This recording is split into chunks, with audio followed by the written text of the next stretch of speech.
இனி வீட்லயே பானிபூரி செய்யலாம் எல்லாரும். ஆச்சி பானிபூரி கிட்.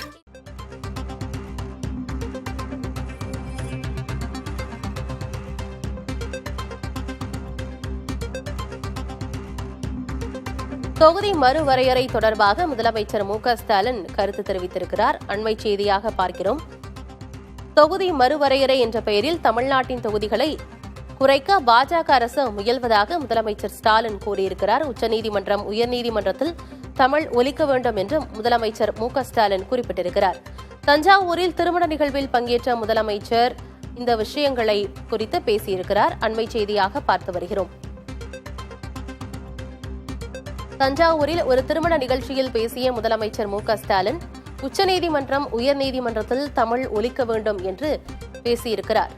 மேலும் தமிழக தொகுதிகளை குறைப்பதற்காக பாஜக அரசு முயல்வதாகவும் முதலமைச்சர் மு.க.ஸ்டாலின் பேசியிருக்கிறார்.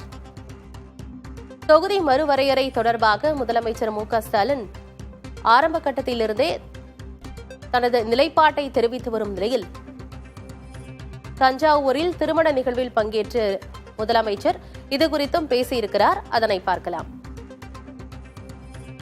கலைஞர் அவர்கள் அடிக்கடி சொல்வார்கள், தமிழை பற்றி பேசுகிற போது பெருமைப்படுத்தி சொல்வார்கள், புலங்கவர் ஓவியமே, உற்சாக காவியமே, ஓடை நறுமுலது, ஒளியமிழு புதினது, அன்பே அமுதே அழகே உயிரே இன்பமே இனிய திண்டலே பணியே கனியே பரதேச சுவையே மரகடமணியே மாணிக்கச்சோரை மன்பதற்கு என்றெல்லாம் தமிழ் அழைக்க தோன்றுகிறது. இருந்தாலும் தமிழை தமிழை என்று அழைக்கக்கூடிய சுகம் வேறு எதிலும் கிடையாது.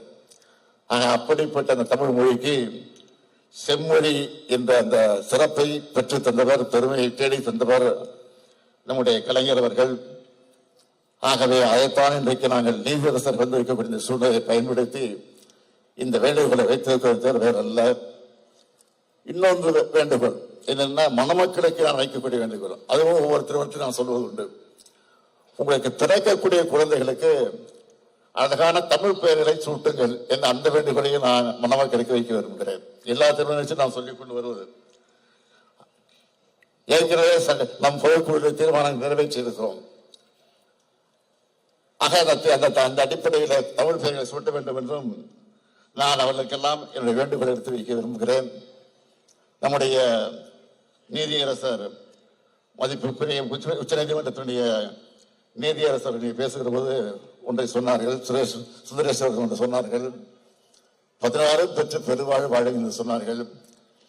ஆனா முன்பெல்லாம் இந்த வாழ்த்தை சொல்லிட்டு இருந்தோம், இப்ப யாரும் சொல்றது இல்லை. ஏன்னா அது தவறாக புரிந்து கொண்டு மணமக்கள் குழந்தைகளை பெற்றுக் கொள்ளக்கூடாது என்பதற்காகத்தான் அதை யாரும் இப்போ சொல்ல தயங்குகிறார்கள். உள்ளபடியே 16 பெற்று பெருவாழும் என்று சொன்னால் 16 குழந்தைகள் அல்ல, 16 செல்வங்கள். எந்தெந்த செல்வங்கள் என்று சொன்னால், முத்தமிழ் காவலர் கி.ஆர்.பி. விஸ்வநாதன் அவர்கள் குறிப்பிட்டு சொல்லியிருக்கிறார்கள். 16 செல்வங்களை பற்றி சொல்லுகிறார்.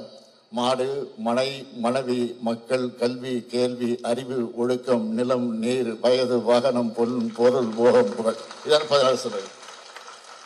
அந்த 16 செல்வங்களை பெற்று மணமக்கள் வாழ வேண்டிய நட்பிலே தான் இங்கே உச்சநீதிமன்ற நீதியரசர் சொல்லியிருக்கிறார். தவிர இதை தவறாக புரிந்து கொண்டு நம்முடைய மணமக்கள் அதில் ஈடுபட்டு விடக்கூடாதுன்னு நான் தெரிவித்துக் கொள்ள விரும்புகிறேன். இப்போது குழந்தைகள் அதிகம் பெறுவது நல்ல நிலை இன்றைக்கு உருவாகி இருக்கிறது. காரணம், மக்கள் தொகை அடிப்படையில் தான் இன்றைக்கு நாடாளுமன்றத்தை பிரித்துக் கொடுக்கிறார்கள்.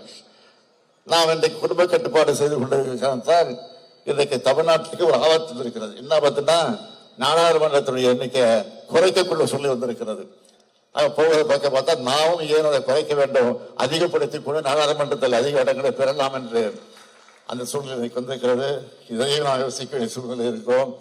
ஆக எது எப்படி இருந்தாலும் நம்முடைய மணமக்கள் வாழ்க்கையில எல்லா சிறப்புகளையும் பெற்று புரட்சி கவிஞர் பாரதிதாசன் எடுத்து சொல்லியிருக்கக்கூடிய வீட்டிற்கு விளக்காய் நாட்டிற்கு தொண்டர்களாய் வாழுங்கள் வாழுங்கள் வாழுங்கள் என்று வாழ்த்தி விட்டு வருகிறேன். நன்றி, வணக்கம். இனி வீட்லயே பானிபூரி செய்யலாம் எல்லாரும். ஆச்சி பானிபூரி கிட்.